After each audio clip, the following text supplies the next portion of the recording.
I bet you hate cold calling, am I right? You may have heard it's the only way to sell, but that's false. Here are ways to generate leads without cold calling. First, get good at asking current clients for referrals. Totally hear you on this can be really uncomfortable in the beginning, and yet your ideal clients, maybe not all your clients, but your ideal clients, your top 20%, those are the clients you want to be asking for referrals from because they know clients just like themselves. We hear the old adage, birds of a feather flock together, right? That's what I'm talking about. Your clients know awesome other potential clients for you. The thing is though, you have to make it easy for your clients to give you a referral. And that's what most people don't understand. It's not enough to just be like, if you know someone who might be a good fit for our business, would you send them our way? No, that's not specific enough because in that moment, your client's going to say, well, I don't know who it is. Yeah, I'll think about it, right? Instead, you want to shift it and say, hey, Shelly, who else do you know who could benefit from our products or services? Do you notice that's an open-ended question? Who else do you know who could benefit from our products or services? A very simple open-ended question, and yet it's super powerful. Because in that moment, Shelly's brain goes, who do I know that could benefit from your products or services? And after you ask the question, you just want to take a pause and let Shelly think for a moment. Who does she know? Who could she refer to you? And then when Shelly says, oh yeah, have you met Bill yet? Turns out you haven't. The next part is to ask Shelly to create a warm introduction for you to Bill. It's not enough just to have her give you Bill's contact information because then it's kind of awkward. You got to call Bill and try to introduce yourself. Instead, have Shelly send a really warm email talking about how your product or service has helped her in her business and have her suggest that you and Bill set up a time to talk. You can take it from there. But that's the easiest, simplest, and fastest way to get more referrals in your business and not have to make cold calls. I remember a client did this at the end of a year. She'd had a really amazing year, but we challenged her to break through her next level. So she'd hit her stretch goal. But I said, what would it be like if you went beyond? And she said, I have no idea how to do that. And I said, well, an easy way would be to ask some of your current clients for referrals. So she did just this. And I can still remember getting an email from her that said, this blew my mind. She said, I couldn't believe how happy my clients were to give me referrals. And that's what we find for most of our clients when they ask for those referrals. People are happy to help you. People are happy to send those referrals to you. You just want to make it easy for them to do that. Another way to not have to cold call is to go through your warm leads. So often, we go to a networking event or maybe we host our own event, right? And we kind of have a nice little pile of warm leads. Maybe it's even a pile of business cards. And we take them back to our office, we put them on our desk and they sit there and we think, I'll call them tomorrow. Work gets in the way, distractions happen, we don't call them.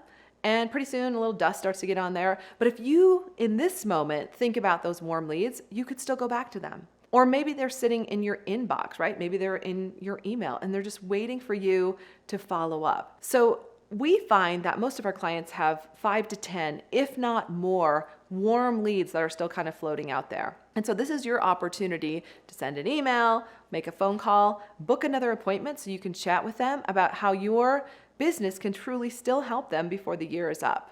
Next, you want to test your online marketing. Especially if you haven't done it in a while, I find that sometimes people are really steady, and I've done this too, like really steady and consistent with their email marketing. And all of a sudden, it kind of falls to the wayside or they forget. Your list is still listening. And so take some time to think, what could I send that would be of tremendous value right now? What would really support my, current prospects that are already out there on our list?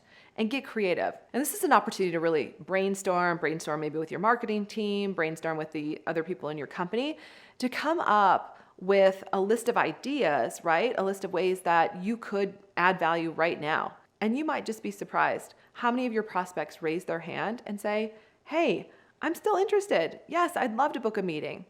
Right now, I have a client who's working on just that. She's got a solid list of 600 prospects, but it's been a while. It's been maybe a year since, she's really warmed this list up.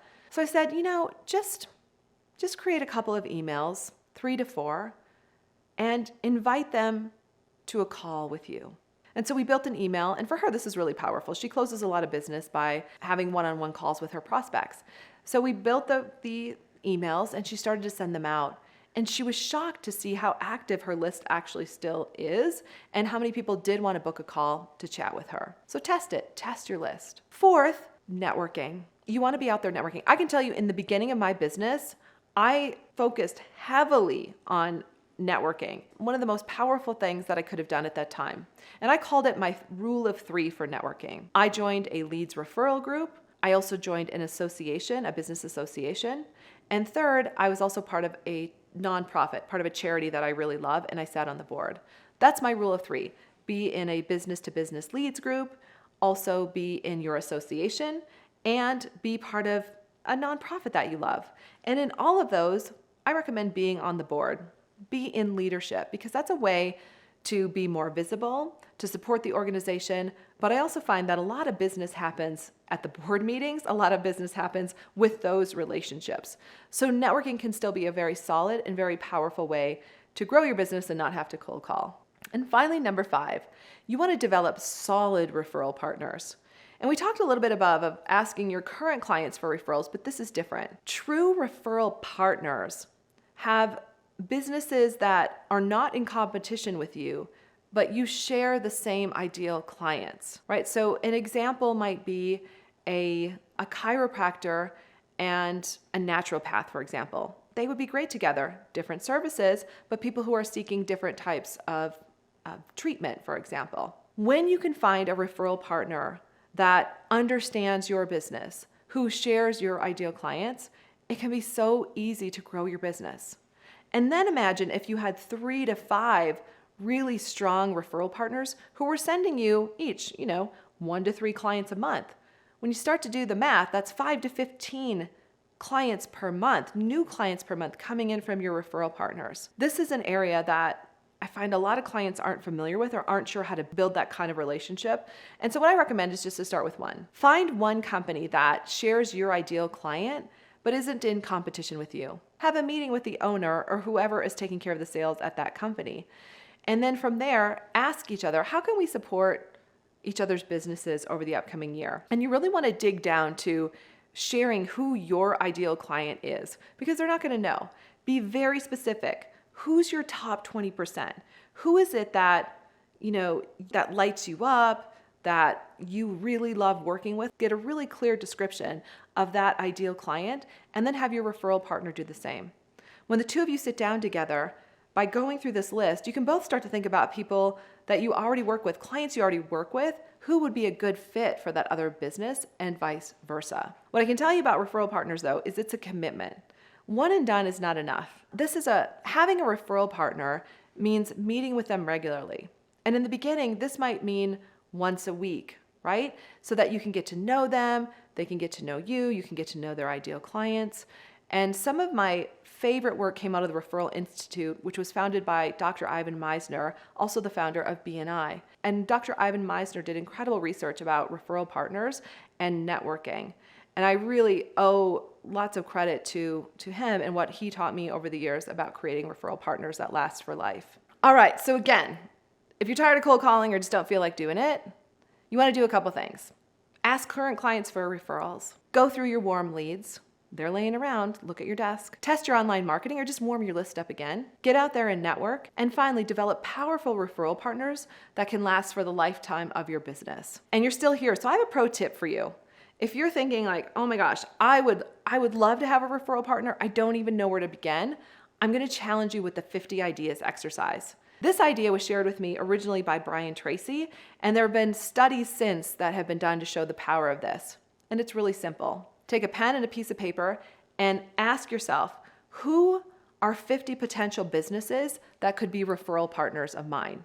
I'm telling you, it's going to stretch you. You're going to think of everybody you've networked with over the years. You're going to think about people that are in your email box. You're going to think about friends that are in business. And I want you to come up with 50 of them and then narrow that list down to 10. Once you have 10, reach out to them to set up a time to talk and see if you truly can support each other in business, and if there's a way, and if they're in agreement, if they can refer business to you, and then you can refer business to them. You'll find that pushing yourself to come up with 50 ideas is so powerful, And I guarantee that there will be businesses on that list that will be excellent partners for you. Thanks for hanging out with me today. You want to stick around because up next, I'm going to talk about the best ways to follow up after a sales call. And remember, 2xing your sales is for you too.